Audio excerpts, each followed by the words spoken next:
APJ Abdul Kalam Azad भाग 2। दोस्तों, आप सभी से निवेदन है, कृपया कहानी को लाइक और सब्सक्राइब जरूर करें। आप सबकी मेहरबानी, धन्यवाद और प्रणाम।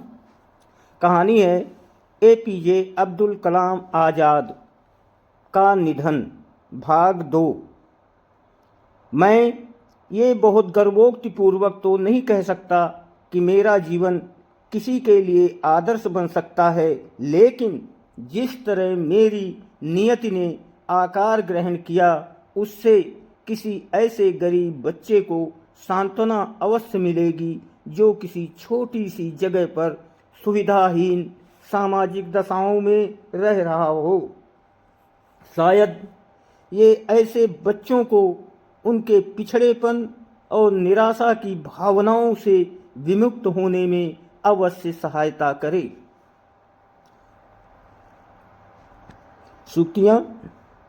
अब्दुल कलाम आज़ाद।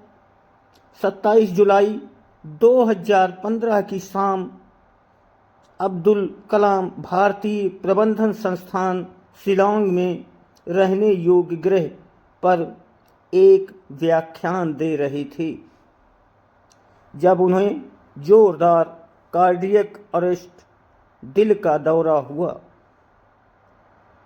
जिस समय वो व्याख्यान दे रहे थे उसी समय उन्हें दिल का दौरा पड़ा और वे बेहोश होकर गिर पड़े। लगभग 6:30 बजे गंभीर हालत में इन्हें बेथानी अस्पताल में ICU में ले जाया गया और 2 घंटे के बाद इनकी मृत्यु की पुष्टि कर दी गई।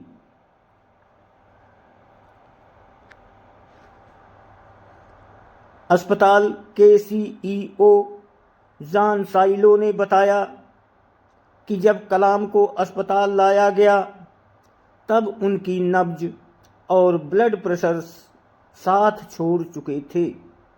अपने निधन से लगभग 9 घंटे पहले ही उन्होंने ट्वीट करके बताया था कि वो शिलांग IIM में लेक्चर के लिए जा रहे हैं। कलाम अक्टूबर 2015 में 84 साल के होने वाले थे कि राज्यपाल V खड़मुख नाथन और अन्य लोग कलाम के हॉस्पिटल में प्रवेश की खबर सुनते ही सीधे अस्पताल में पहुंच गए। बाद में खड़मुख नाथन ने बताया कि कलाम को बचाने की चिकित्सा दल की कोशिशों के बावजूद भी शाम 7:45 बजे यानी 7:45 पर उनका निधन हो गया। अंतिम संस्कार। अब्दुल कलाम जी हमारे देश के राष्ट्रपति भी रह चुके हैं, मिसाइल मैन।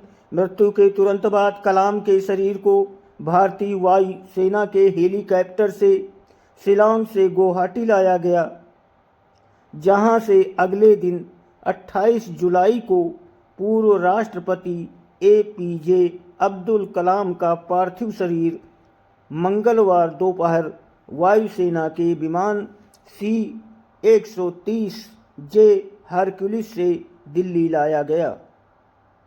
लगभग 12:15 बजे यानी 12:15 पर विमान पालम हवाई अड्डे पर उतरा। सुरक्षा बलों ने पूरे राजकीय सम्मान के साथ कलाम के पार्थिव शरीर को विमान से उतारा। वहां प्रधानमंत्री नरेंद्र मोदी जी, राष्ट्रपति प्रणब मुखर्जी जी, दिल्ली के मुख्यमंत्री अरविंद केजरीवाल व तीनों सेनाओं के प्रमुखों ने इनकी आगवानी की और कलाम के पार्थिव शरीर पर पुष्पहार अर्पित किए।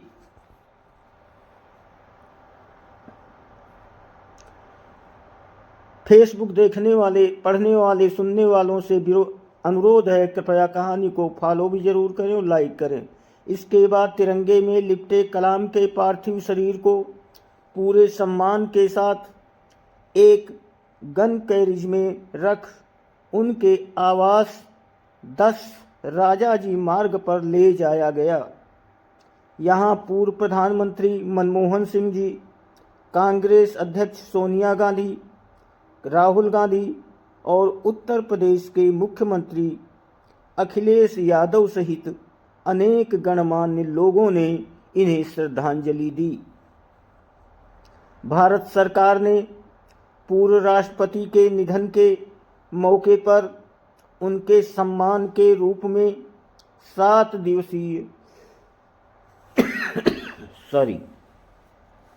राजकीय शोक की घोषणा की।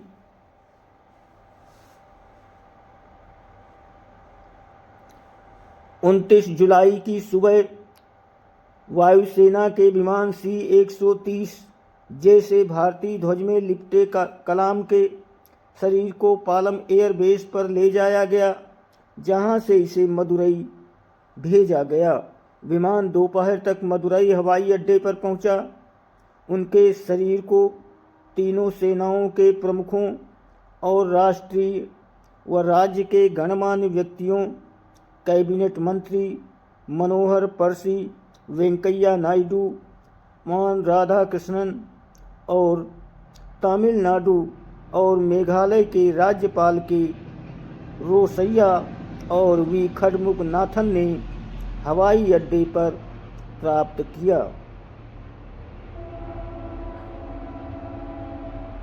एक संक्षिप्त समारोह के बाद कलाम के शरीर को एक वायुसेना के हेलीकॉप्टर में मंडपम भेजा गया। मंडपम से कलाम के शरीर को उनके गृह नगर रामेश्वरम एक आर्मी ट्रक में ले जाया गया भेजा गया। अंतिम श्रद्धांजलि देने के लिए उनके शरीर को स्थानीय बस स्टेशन के सामने एक खुले क्षेत्र में प्रदर्शित किया गया, ताकि जनता उनके आखिरी श्रद्धांजलि दे सके।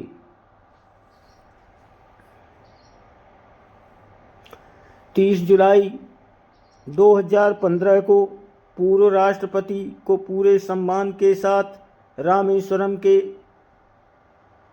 पीकरम्बू ग्राउंड में दफना दिया गया।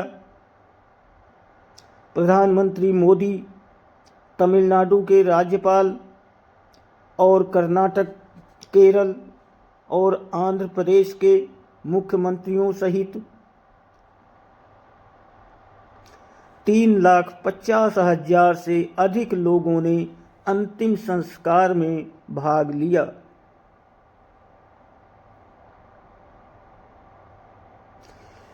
कलाम के निधन से देश भर में और सोशल मीडिया में पूर्व राष्ट्रपति को श्रद्धांजलि देने के लिए अनेक कार्य किए गए।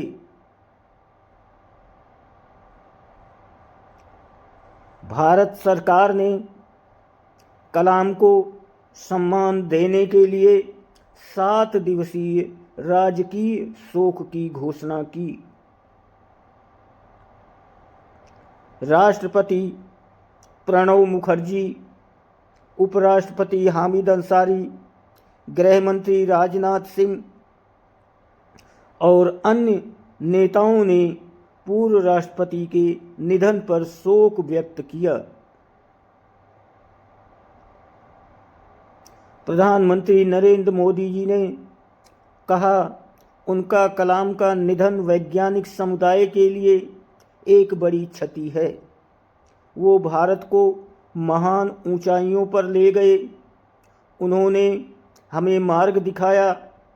पूर्व प्रधानमंत्री मनमोहन सिंह, जिन्होंने कलाम के साथ प्रधानमंत्री के रूप में सेवा की थी,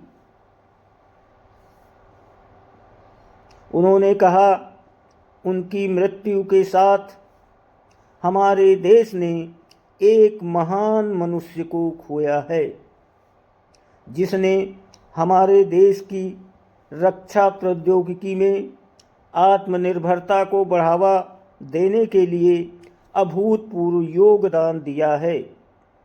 मैंने प्रधानमंत्री के रूप में कलाम के साथ बहुत निकटता से काम किया है। मुझे हमारे देश के राष्ट्रपति के रूप में उनकी सलाह से लाभ हुआ। उनका जीवन और काम आने वाली पीढ़ियों तक याद किया जाएगा।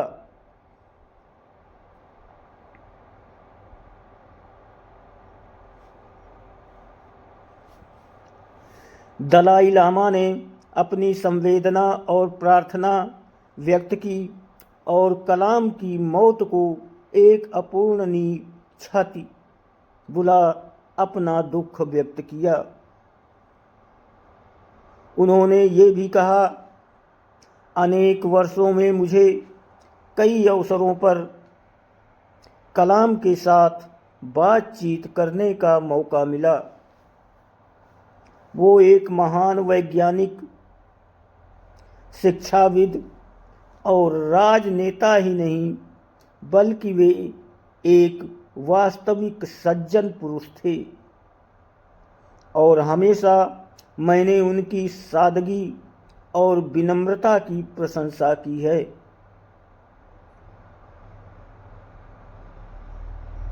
मैंने सामान्य विषयों के विस्तृत श्रृंखला पर हमारी चर्चाओं का आनंद लिया, लेकिन विज्ञान, अध्यात्म और शिक्षा के साथ मुख्य रूप से हमारे बीच चिंतन किया जाता था।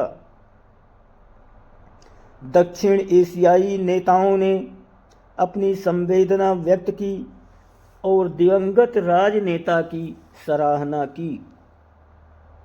भूटान सरकार ने कलाम की मौत के शोक के लिए देश के झंडे को आधी ऊंचाई पर फहराने के लिए आदेश दिया और श्रद्धांजलि में 1000 मक्खन के दीपक की भेंट किए।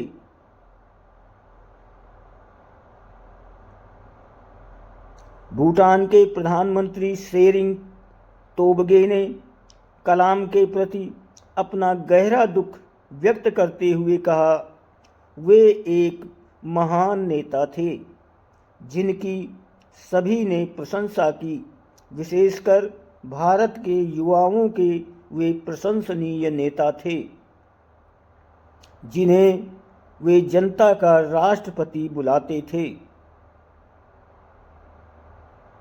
बांग्लादेश की प्रधानमंत्री शेख हसीना ने उनकी व्याख्या करते हुए कहा, एक महान राजनेता, प्रशंसित वैज्ञानिक और दक्षिण एशिया के युवा पीढ़ी के लिए प्रेरणा स्रोत के संयोग।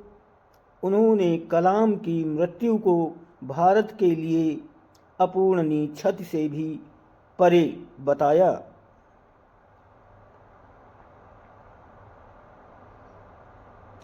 उन्होंने ये भी कहा कि भारत के सबसे प्रसिद्ध बेटे पूर्व राष्ट्रपति के निधन पर हमें गहरा झटका लगा है। एपीजे अब्दुल कलाम अपने समय के सबसे महान ज्ञानियों में से एक थे। वो बांग्लादेश में भी बहुत सम्मानित थे। उनकी विज्ञान और प्रौद्योगिकी के क्षेत्र में भारत की वृद्धि करने के लिए अमूल्य योगदान के लिए वे सभी के द्वारा हमेशा याद किए जाएंगे। वे दक्षिण एशिया की युवा पीढ़ी के लिए प्रेरणा का स्रोत थे, जो उनके सपनों को पंख देते थे। बांग्लादेश नेशनलिस्ट पार्टी की प्रमुख खालिदा जिया ने कहा, एक परमाणु वैज्ञानिक के रूप में उन्होंने लोगों के कल्याण में स्वयं को समर्पित किया। अफगानिस्तान के राष्ट्रपति अशरफ गनी लोन ने कलाम को लाखों लोगों के लिए एक प्रेरणादायक शख्सियत बताया। ये नोट करते हुए हमें अपने जीवन से बहुत कुछ सीखना है। नेपाली प्रधानमंत्री सुशील कोइराला ने भारत के लिए कलाम के वैज्ञानिक योगदानों को याद किया। नेपाल ने एक अच्छा दोस्त खो दिया है और मैंने एक सम्मानित और आदर्श व्यक्तित्व को खो दिया है। पाकिस्तान के राष्ट्रपति ममनून हुसैन और पाकिस्तान के प्रधानमंत्री नवाज शरीफ ने पूर्व राष्ट्रपति के निधन पर उनके प्रति दुख, शोक व संवेदना व्यक्त की। दोस्तों, फेसबुक वालों से प्रार्थना है, कृपया कहानी को लाइक और फॉलो जरूर करें। धन्यवाद, प्रणाम।